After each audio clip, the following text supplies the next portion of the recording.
শীতকালীন কিছু জনপ্রিয় ফুলের নাম, Growing season যেগুলা winter. ছাদ বাগানে খুব সহজেই তৈরি করা যায় এবং সব নার্সারিতেই পাওয়া যায়। প্রথমে যে ফুলটি রয়েছে এটি হলো অ্যাস্টার। এই ফুলটি অক্টোবর-নভেম্বর মাসে লাগাতে হবে। দ্বিতীয় নম্বরে যে ফুলটি রয়েছে এটি হচ্ছে সিলভিয়া। তৃতীয় নম্বরে যে ফুলটি রয়েছে এটা হচ্ছে গ্লাডিওলাস।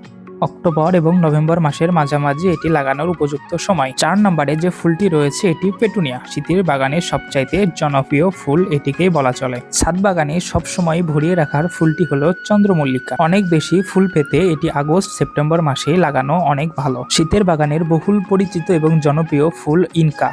এই ফুলটি ছাদ বাগানে না থাকলে যেন ছাদের মানানটি নষ্ট হয়ে যায়। আর গাঁদা ফুলের মতো দেখতেই আরেকটি ফুল হলো ক্যালেন্ডুলা। ছাদ বাগানে এটি করা অনেক সহজ, জন্যই এটি এত বেশি জনপ্রিয়।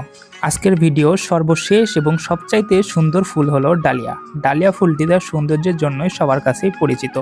সবকটি ফুলই আমার বাগানে রয়েছে।